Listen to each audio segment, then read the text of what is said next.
Assalamualaikum warahmatullahi wabarakatuh. Alhamdulillahi rabbil alamin. Assalatu wassalamu ala asyrafil anbiya'i wal mursalin wa ala alihi wa sahbihi ajma'in. Subhanaka la ilma lana illa ma 'allamtana innaka antal alimul hakim. La haula wa la quwwata illa billahil aliyyil azim. Rabbi ishrah li sadri wa yassir li amri wahlul 'uqdatam min lisani yafqahu qawli, amma ba'd. Alhamdulillah, jazakallah khair.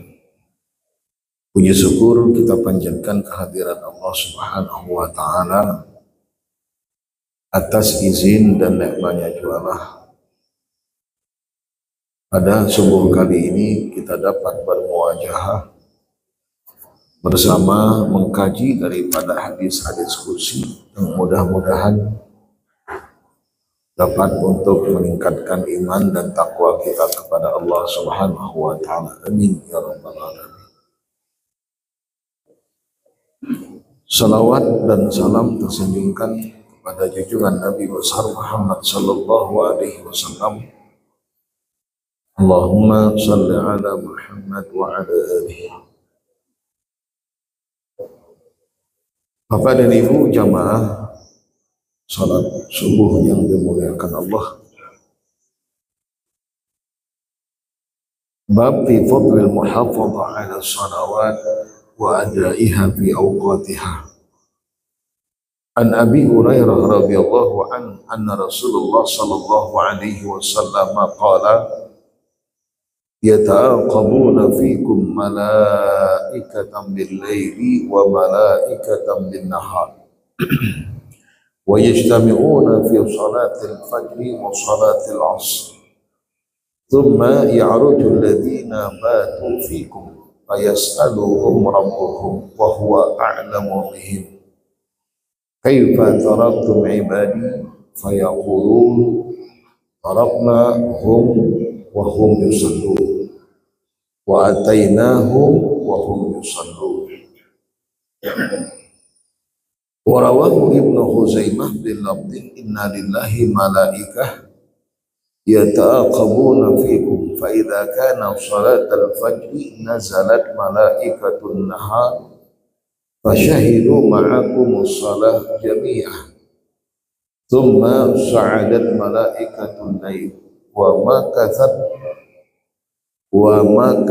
ma'akum malaikatun nahar fayas'aluhum rabbuhum wa huwa a'lamu bihim ma taraktum ibadi yasna'un qala fayaqulun ji'na wa hum yusallun wa taraknahum wa hum yusallun.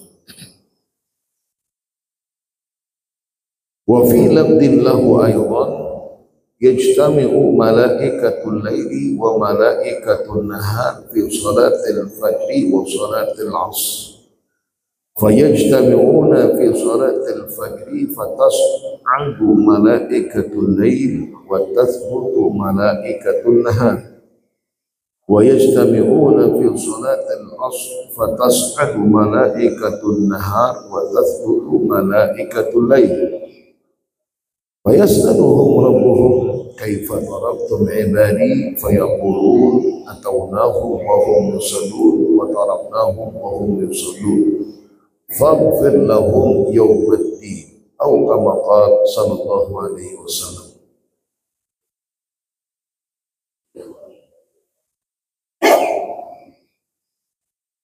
Baik, Bapak dan Ibu jamaah salat subuh yang dimuliakan Allah. Hadis ini pernah juga kita kaji yang menjelaskan bahwa ada dua waktu, ada dua masa yang dimana para malaikat Allah baik yang ditugaskan pada siang hari maupun malam hari itu ada waktu dan masa berkumpulnya mereka. Jadi masa waktu di mana mereka kumpul. Kapan dia yakni sholat subuh dan sholat asar. Ini sekarang itu malaikat yang tugasnya malam sekarang naik, fayasqutul malaikatul lail, naik menyelesaikan itu, selesai sudah tugasnya. Sejak asar tadi semalam, sejak asar kemarin sampai subuh ini tugasnya selesai. Lalu malaikat nahar yang tugasnya di siang hari turun di waktu kala subuh, nanti untuk menyelesaikan tugasnya sampai waktu asar. Begitulah seterusnya. Yata'aqabu, itu disebutkan dan dijelaskan oleh ulama. Yata'aqabun ay ta'ti ta'ifatun aqiba ta'ifah thumma ta'udul awwal thumma ta'udul ula aqiba thaniyah. Yata'aqabun ya'ti ta'ti ta'ifah ba'da ta'ifatin ukhra. Datang satu rombongan setelah rombongan yang sebelumnya datang. Rombongan kedua datang, rombongan pertama pergi. Nanti setelah ini datang lagi rombongan yang pergi tadi untuk menjalankan tugasnya, ini rombongan yang kedua ulangan. Begitu seterusnya. Itu makna yata'aqabun. Bahasa yata'aqabun di situ kata ulama ta'ti ta'ifatun aqiba ta'ifah. Datangnya satu rombongan, satu kelompok setelah kelompok yang lain datang. Setelah kelompok yang lainnya, jadi bergantian. Datang kelompok ini, kelompok yang satu pergian. Datang lagi kelompok ini, kelompok yang datang tadi pergian. Itu maknanya ta'aqabu.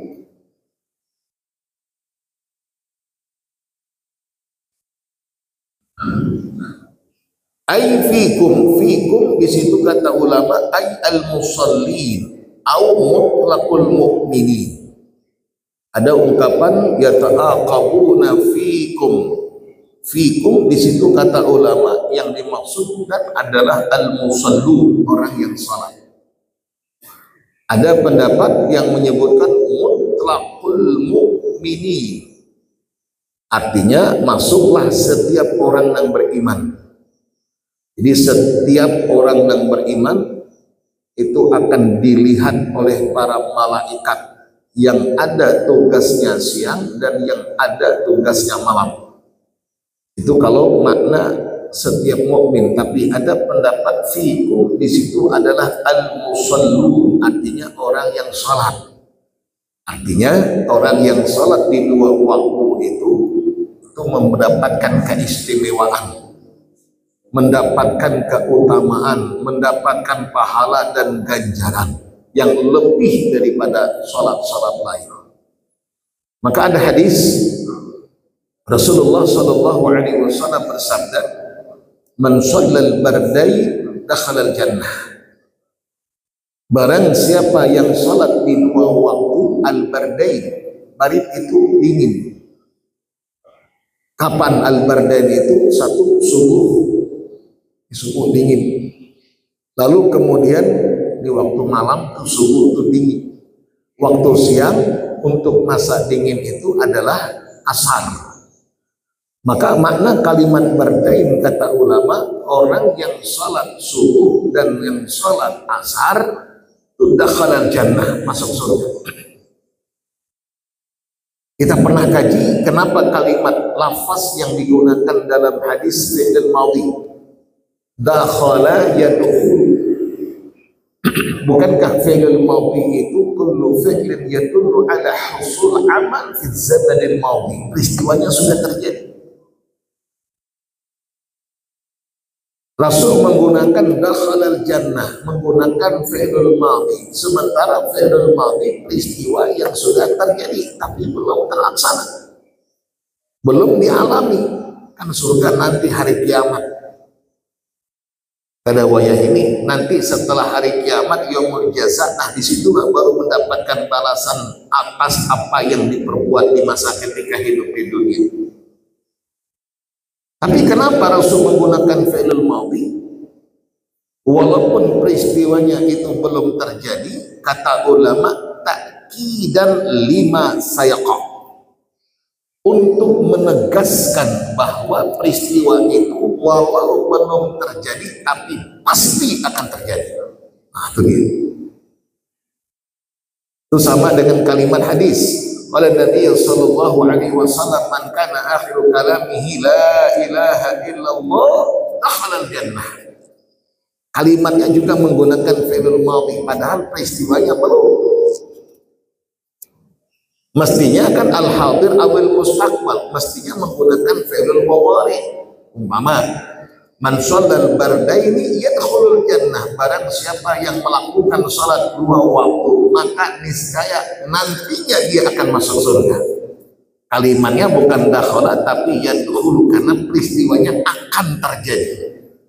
Tapi tidak, hadis tetap menggunakan fi'il mudhari. Apa maknanya? Kata ulama, ta'kidan lima sayaqa an mustaqbal, menegaskan bahwa yang disabdakan oleh Rasul yang memelihara dan menjaga dua waktu ini, itu surga sudah tempatnya, dijamin, sudah ditegaskan.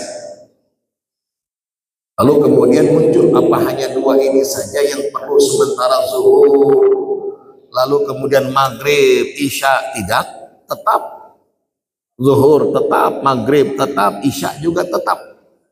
Tapi kenapa kada disebutkan dalam hadis? Sebab kata ulama, di antara lima waktu yang Allah wajibkan, terberat dalam pelaksanaan bagi kita orang yang beriman dua.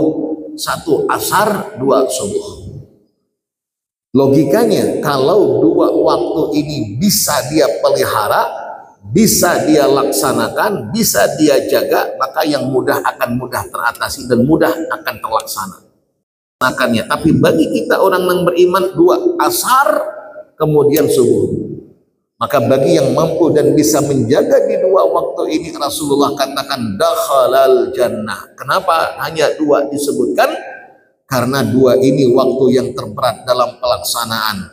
Andai yang berat bisa kita kerjakan, yang mudah pun tentu tidak akan tertinggalkan. Maka di situ hanya dua disebutkan, man shallal bardain dakhalal jannah. Bukan berarti hanya dua ini yang harus dilakukan, yang lain tiga. Tetap lima waktu harus kita laksanakan. Itu makna fikum. Artinya ay al-musallun. Yata'aqabuna fikum malaikah. Qila humul hafadhah. Wa qala al-Qurtubi al-adhar indi annahum ghairuhum. Wa yuqawwihi annahu lam yanqul anna al-hafadha yufariquna al-'abd wa la anna hafadhatal lail ghaira hafadhatan nahar. Ada dua pendapat. Maksud daripada malaikat di dalam hadis ini, yata'aqabuna fikumul malaikah. Malaikah di situ kata ulama sebagian memaknakan malakatul hafadhah. Ini penjaga kita yang mencatat amalan kita. Humul hafadhah, yaitu mereka-mereka yang ditugaskan untuk mencatat amalan kita. Wa qala al-Qurtubi, berkata Imam Qurtubi mempunyai pendapat yang berbeda. Qala al-Qurtubi hafadhatul lail. Ulangi mana? Al-adhar indi, menurut beliau yang terkuat dari kalimat malaikat di dalam hadis itu, kata beliau annahum ghairuhum, selain daripada malaikat yang Allah tugaskan untuk mencatat amalan manusia. Jadi ada malaikat khusus, ada malaikat yang memang tugasnya itu saja dikhususkan, yang ianya bersih ganti untuk membersamai kita. Ada waktu siang ia bersamai kita, ada waktu malam yang ianya juga membersamai kita. Itu pendapat Imam Al-Qurtubi. Wa yuqawwih, diperkuat dan dipertegas pendapat beliau, annahu lam yanqul annal hafadha yufariqunal 'abd. Karena kata beliau, malaikat yang sudah Allah tugaskan raqib atid itu kada suah memisahkan diri dari kita, imam siang imam malam. Dan ada dalil yang menyebutkan bahwa malaikat raqib atid itu ada malaikat raqib atid siang, ada raqib atid malam. Tidak ada. Artinya Kalau memang rakib atid itu senantiasa membersamai kita, berarti selain daripada rakib atid yang dimaksudkan dalam hadis, karena malaikatnya bersilih ganti antara siang dengan malam. Maka Imam Al-Qurtubi katakan ghairuhum, selain daripada hafadzah itu, karena malaikat Allah itu banyak jumlah. Ada malaikat khusus yang ditugaskan oleh Allah di samping malaikat rakib dan atid. Itu kata Imam Al-Qurtubi.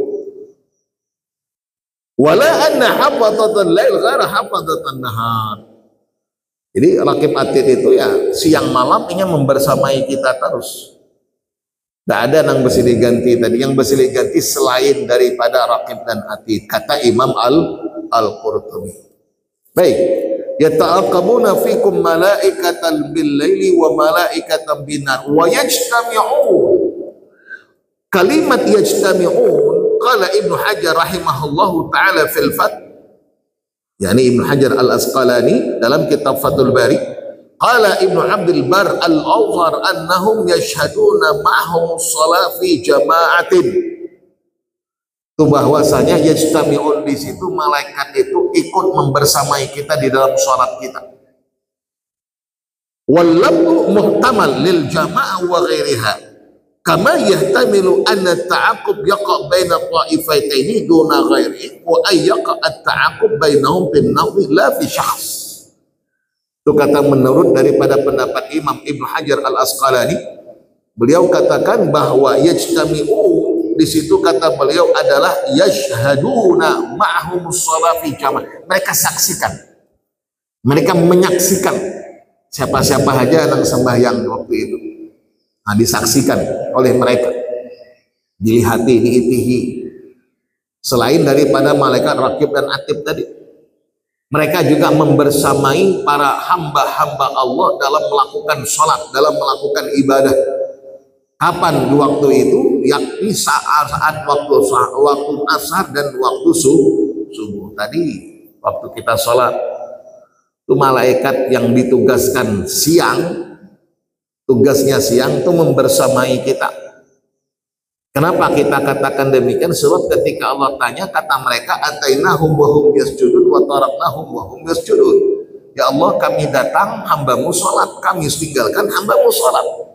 Artinya dia saksikan apa yang kita perbuat dan lakukan. Dan Allah bukan berarti tidak tahu. A'lam bi umuri ibad, maha mengetahui. Tapi kenapa Allah ingin pertanyakan kembali? Untuk membanggakan kita di hadapan para makhluknya, para malaikatnya.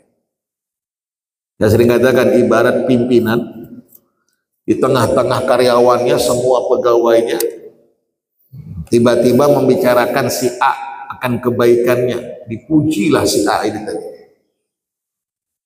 Allah pimpinannya tahu, malah para karyawan yang lain tahu kalau seandainya si A ini orangnya rajin, apa semuanya. Ujar pimpinan, mana si A? Ada tak si A mana? Wah, si A ini lagi ini rajin orangnya. Allah ingin mendengar dari ucapan para malaikatnya. Padahal Allah tahu. Begitu juga dengan seorang pimpinan ketika mempertanyakan itu kepada karyawannya, kepada bawahannya, kepada pegawainya, itu semuanya membicarakan kebaikan sipulan, dipuji sipulan itu oleh yang lain. Bukan berarti pimpinannya kada tahu, pimpinannya tahu, tapi untuk memperdengarkan pujian itu kepada banyak orang. Itu artinya ingin membanggakan. Allah begitu juga ingin membanggakan kita di hadapan para malaikatnya. Bayangkan kalau kita dipuji oleh manusia, kita senang luar biasa. Ini sekarang yang memuji kita bukan manusia, Allah yang memuji kita. Dan itu di hadapan para makhluknya, para malaikatnya. Kan ada pujian dari Allah kepadanya, ada pujian dari Khalik untuk Khalik, ada pujian dari Khalik untuk makhluk, ada pujian makhluk kepada Khalik, ada pujian makhluk kepada makhluk. Kita memuji Allah, pujian dari makhluk kepada Khalik, alhamdulillahirabbil alamin. Pujian kita kepada Allah. Ada pujian dari Khalik kepada makhluk. Wa innaka la'ala khuluqin 'adzim. Allah puji Rasulullah, sungguh engkau punya akhlak yang mulia. Bayangkan, Allah nang memuji Rasulullah. Ada pujian Allah al-Khaliq kepada Khaliq, innallaha basirun bil ibad, umpamanya Allah maha mengetahui atas apa yang diperbuat oleh hambanya. Allah nang memuji dirinya, maha mengetahui. Ada pujian antara ibad dengan ibad, antara makhluk dengan makhluk. Kita puji saudara kita dengan kehebatan atau dengan keistimewaan yang dimilikinya. Boleh apa tidak boleh? Dan kita pernah sampaikan dalilnya. Sebagaimana ketika Rasulullah memberikan satu pujian kepada seorang. Ada satu kafilah Yaman ingin menjumpai Rasulullah, beberapa orang. Mereka bergegas dan bersegera untuk menjumpai Rasulullah tanpa mempedulikan tentang penampilan, karena dalam perjalanan jauh acak-acakan, bau-bau dan seterusnya, tapi langsung menghadap Rasulullah. Ada satu di antara mereka yang tidak melakukan serupa.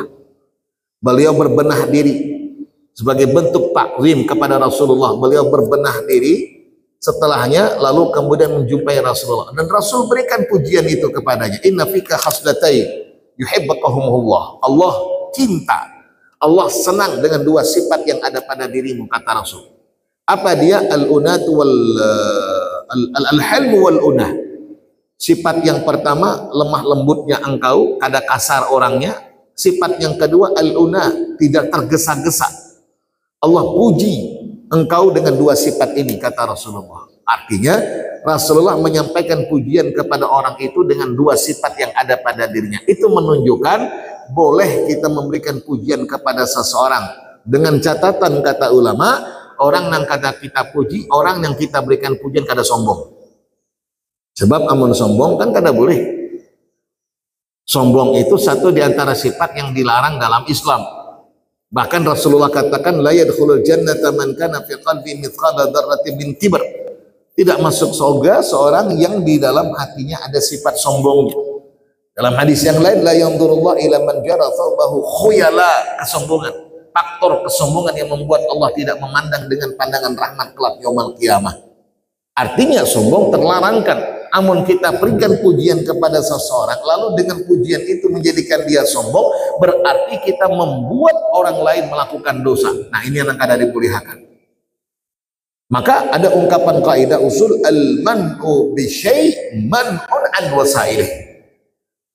Larangan terhadap sesuatu, maka apapun yang menjadikan terlarang itu terjadi pun hukumnya terlarang. Sombong kada boleh. Lalu yang menjadikan dia sombong apa? Pujian tadi. Maka pujian itu pun kada boleh untuk diberikan kepadanya. Man'un bi syai', al-man'u bi syai' man'un an wasailih. Maka kada boleh kita memuji orang, amun menjadikan orang itu sombong dengan pujian kita. Lebih baik jangan dipuji, karena kita umat berdosa karenanya. Kenapa? Karena kita ini berdosa. Dan yang kedua, pujian itu dibenarkan dan diperbolehkan yang kita pernah sampaikan sesuai dengan fakta dan realita, bukan maanjung. Maka amun suka maanjung, takana pulang nang di anjung itu anjungan, itu bahaya. Ya kita pernah ceritakan, nyanyi menyumbangkan sebuah lagu di keramaian banyak orang. Masya Allah, pacah telinga mendengar, ada baik lalu alas, iya kada nyaman tadi itu Pak. Selesai nyanyi, duduk di hijab kita puji, nah mantap luar biasa, mantap. Awas, 15 menit kemudian naik pulang ke panggungnya karena dianjung tadi. Maka nama anjung ini berdosa. Nang dianjungnya kada paham. Nah anjungan tadi kada paham, yang penting dapat pujian, nang memuji ini nang berdosa. Sebab karena kita ingin naik pulang ke atas panggung, maka amurang ya naik pulang. Habis sambil telinga pacah pulang telinga, kan gara-gara kita. Maka pujian itu boleh, kada ada masalah. Nah di sini yang dimaksudkan oleh para yang dimaksudkan oleh para yang dimaksudkan hadis dalam. Saya ulangi, yang dimaksud dari hadis sebagaimana ulama mengingatkan, ulama menyatakan yajtami'un itu adalah yashhaduna ma'ahumus shalah fi jamaah. Mereka yang disaksikan oleh para malaikat, atau para malaikat menyaksikan siapa saja yang sembahyang berjamaah. Ini keutamaan dan keistimewaan sholat jamaah. Punya keistimewaan banyak yang bisa didapatkan dibandingkan dengan sholat lainnya. Kan ada tuh. Man shallal subha jamaah barang siapa yang sholat subuh berjamaah faka'anna maqama laila kullu, sama halnya dia telah menghidupkan semalaman suntuk dengan ibadah kepada Allah. Itu bayangkan, sholat subuh berjamaah. Hadis yang kedua, hadis diriwayatkan oleh Imam At-Tirmidzi, dan ini maklum yang kita amalkan setiap waktu. Man sholat subha jamaah, kurang lebih mana hadis, barang siapa yang sholat subuhnya berjamaah, thumma la yakhruj min musalla, lalu tidak keluar dari tempat dia sholat. Subuh itu bukan yang lainnya, tidak keluar dari tempat di mana dia sholat, dan dia jaga wudunya, dan dia isi waktunya sampai, dan dia isi waktunya dengan zikir, baik sholat, baik baca Quran, baik dengan kalimat thayyibah, baik dengan majlis ta'lim, sampai terbit matahari qadra rumhin, setinggi tombak.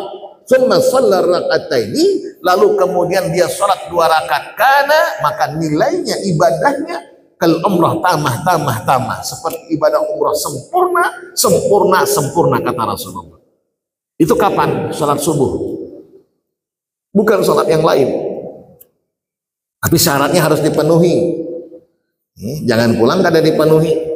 Apa sembahyang subuh guring aja, habis waktunya sampai terbit matahari setinggi tombak hanya sembahyang. Enggak, isi waktu itu dengan zikir, baik dengan baca Quran, baik dengan majlis ta'lim, sebab majlis ta'lim juga bagian daripada zikir, sampai terbit matahari setinggi tombak. Karena hanyar terbit itu belum boleh sholat, baru muncul matahari belum boleh kita untuk melaksanakan sholat. Karena di waktu-waktu yang makruh bahkan haram untuk kita lakukan ada 5 atau 3 kita boleh simpulkan. 3 kita simpulkan. 1, indal istiwa, tepat matahari di atas kepala, kada boleh sembahyang. 2, pada waktu sholat sesudah sholat asar sampai terbenam matahari sempurna. 3, di waktu sesudah sholat subuh sampai terbit matahari setinggi tombak. Itu diantaranya kada boleh kita sembahyang. Dengan catatan, bukan atau tidak ada sebab yang mendahului atau sebab yang memusadafahinya atau membersamainya. Lain hal kalau ada sholat yang ada sebab yang mendahuluinya. Imbas sembahyang asar sampai terbenam matahari kada boleh sembahyang. Maksudnya ini bukan kan? Nah, ini awas, hati-hati salah pemahaman. Ada orang yang memahami ujarnya imbas sembahyang asar kada boleh sembahyang lagi. Pas azan asar berkumandang, orang sembayangan asar berjamaah selesai, ini belum sembahyang asar lagi.